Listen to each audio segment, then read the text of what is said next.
Getting to the final part of our discussion here today, Viceroy Vul'umlomo, conversations on culture.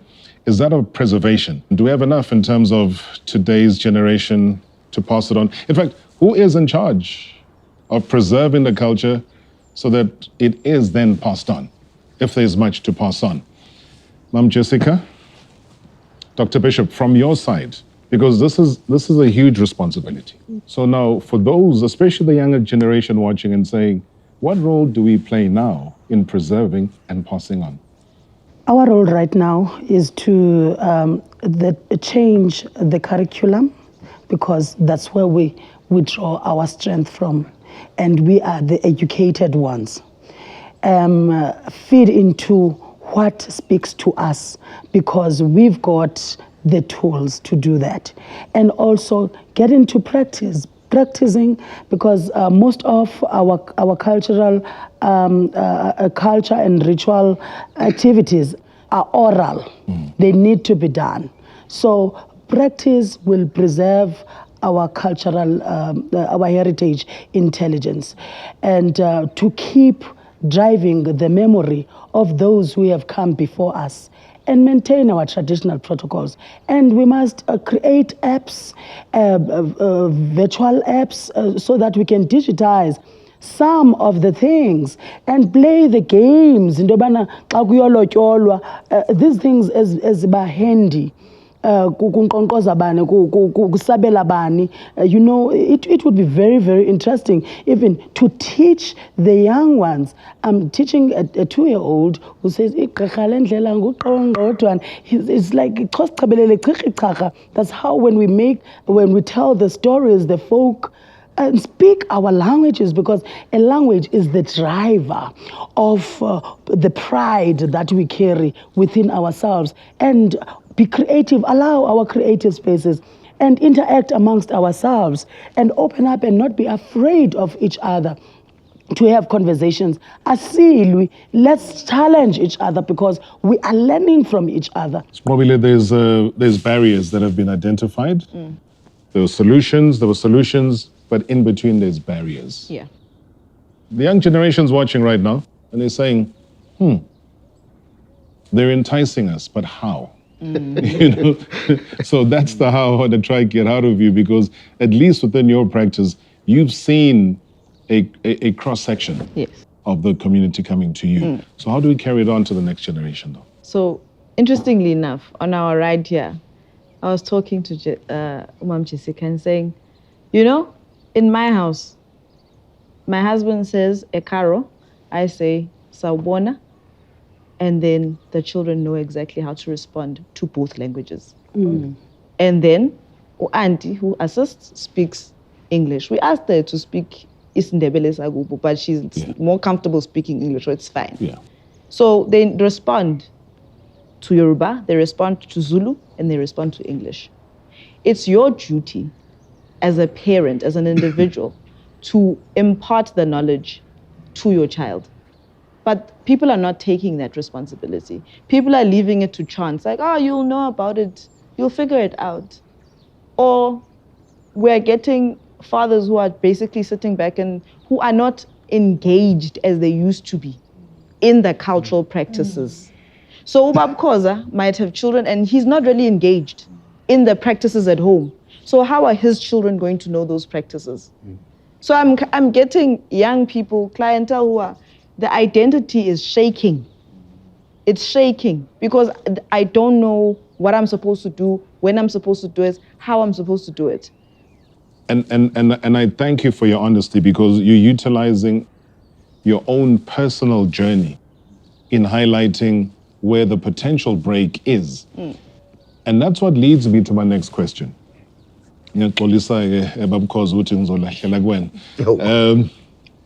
Because it leaves us with serious ramifications. And I'm picking little pockets from everyone's contribution to say that what are the ramifications if the same culture is not taught and it's not passed on? It's shared. In the first place, there's no culture that was supposed to be taught, because that was a practice of those people who came before us. Yeah.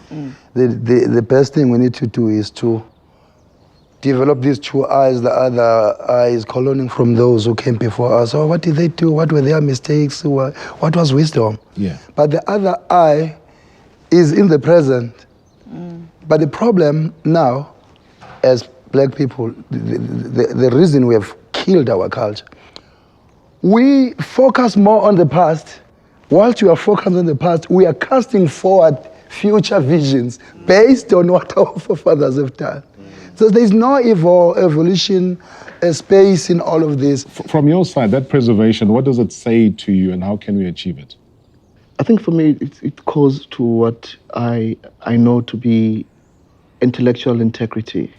That what Sister Jessica spoke about, that if we can do so much work, and thanks to to a research institute like National Research Foundation, NRF, there's a big department that focuses on indigenous knowledge systems.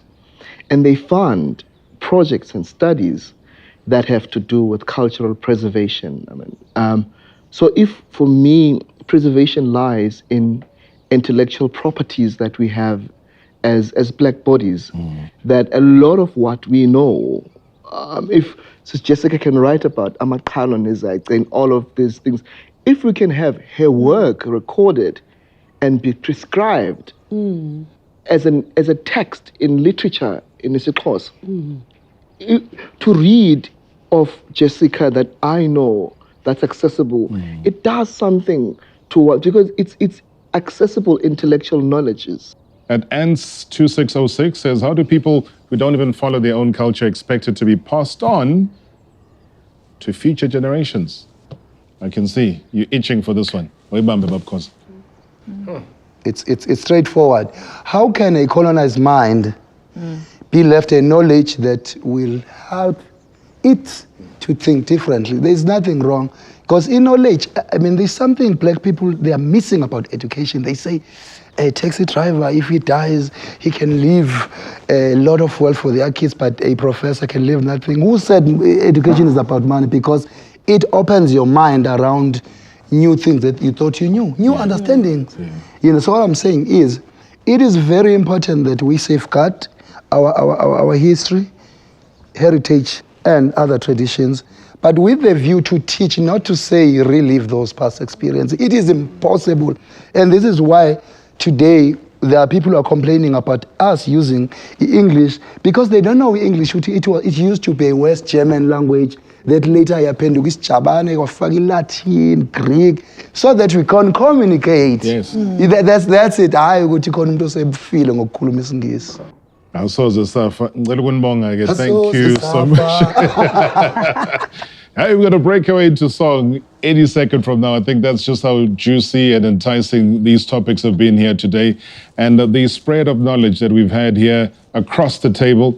Anel, I want to thank you so much indeed for coming through. Best of luck with the journey, and I hope to see you again pretty soon. Sibonga kakhulu. Dr. Bishop, as always, regal and a pleasure. Sishiya kanjani.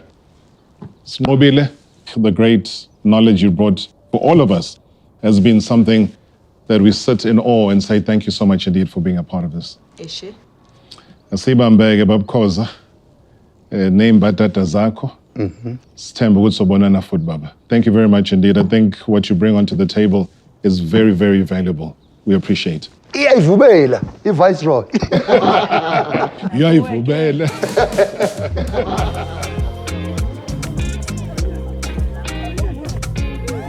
Well, let's keep those conversations going. We would love to hear from all of you utilizing all our social media platforms. So get going, #Vul'umlomo.